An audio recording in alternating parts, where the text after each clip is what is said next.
दर्शक बंधु जदि आपण रोहित शर्मा को हार्दिक पांड्या को अपेक्षा जड़े भल अधिनायक भाव में विवेचना करें निश्चित भाव में वीडियो को लाइक करूँ। बंधुगण लगातार 2 पराजय पर मुंबई दल राजस्थान दल को हराइबा कांदी।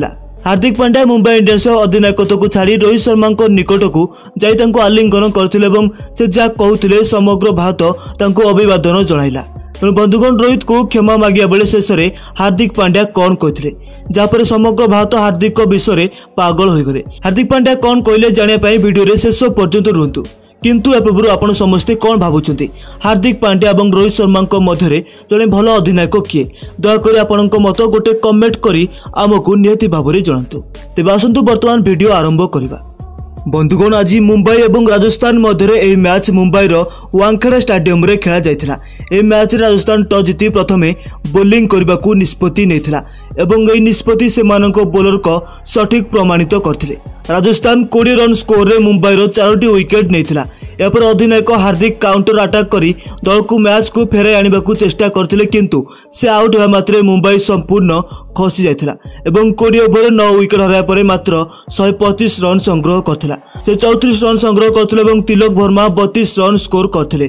राजस्थान पर ट्रेंट बोल्ट और युजवेंद्र चाहल प्रत्येक 3टी विकेट पाइथिले। एपर टार्गेट को गोड़ाइबा को आसीथिबा राजस्थान मध्य खराब आरंभ होइथिला। प्रथम ओवर 10 रन स्कोर करिया परे Jaiswal out होइथिले।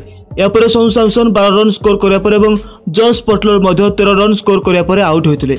Mumbai 48 run score रे राजस्थान 3टी विकेट नेथिला एवं एठारे लागू थिला जे मुंबई मैच रे प्रत्यावर्तन करुछि किंतु यापर रियान पराग एवं आर अश्विनी राजस्थान इनिंग्स को आगो को नहीं 10 ओवर रे 73 रन संग्रह करथिले। गत 10 ओवर राजस्थान जीतवा को मात्र 53 रन आवश्यक करथिला। रियान पराग तूफान बैटिंग करी 39 बॉल में 3टी छक्का और 5टी चौका सहित 54 रन एक चमत्कार अर्धशतक पारी खेलथिले। तांकर बैटिंग पाई राजस्थान मुंबई को 15.3 ओवर रे लक्ष्य हासिल करथिला एवं 6 विकेट रे मैच को जीतिथिला।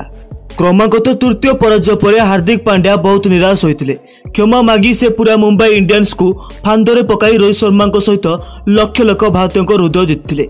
हाँ बंधुगण एठारे हार्दिक पांड्या कहते जे बोधहुए जितेबाला मु गुजरात अधिनायक थी सेतेबाला मु अहंकारी थी।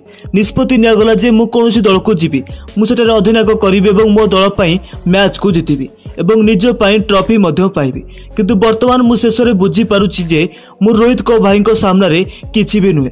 से मुंबई इंडियंस दल पाई 5 थर आईपीएल ट्रॉफी जीतिचंती एवं थरे मु आईपीएल ट्रॉफी जीतिया परे मु समग्र विश्वर अधिनायक होइछि बोली भाबुछि। आज मु बुझी पारुछि जे रोहित भाई को बिना मु किछि नुहे। आम मुंबई दल केवल रोहित भाई को अधिनायकत्व ही अग्रगति करि पारिबो। वर्तमान मु तुरंत प्रभाव सहित अधिनायक पदरु इस्तफा देबाकू चाहूछि। मु मुंबई इंडियंस अधिनायक होबाकू चाहे नाही। मु चाहूछि रोहित भाई पुणी थरे तांको अधिनायकत्व पांतु एवं आम मुंबई इंडियंस दल को दायित्व ग्रहण करंतु। मु चाहूछि एबे रोहित भाई आमको आउरी आगकू नियंतु। ए मुंबई दल को पुणी थरे रोहित भाई अधिनायकत्व करी पुणी थरे नंबर 1 दल करंतु। मत ए बुझा पड़ू जे मुझे रोहित भाई को अधिनायकत्व ही खेलिबा और मैच जीतवा उचित।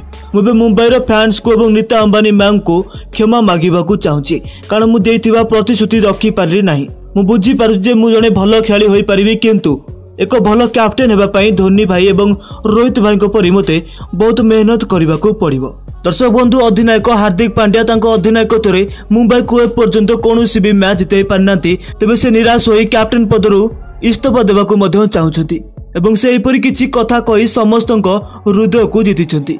तेबे आपण माने कोन चाहूछंती कोन हार्दिक पांड्या ए कैप्टेन पदरु हटि जिबा उचित एवं रोहित शर्मा पुणी थरे मुंबई दलर अधिनायक होबा उचित कि आपणक मत निहाती भाव में गोटे कमेंट करी आमको जणांतु एवं एपरि क्रिकेट खबर पई हमर चैनल क्रिक टाइम ओडिया को सब्सक्राइब करी बेल आइकन को प्रेस कर दियंतु।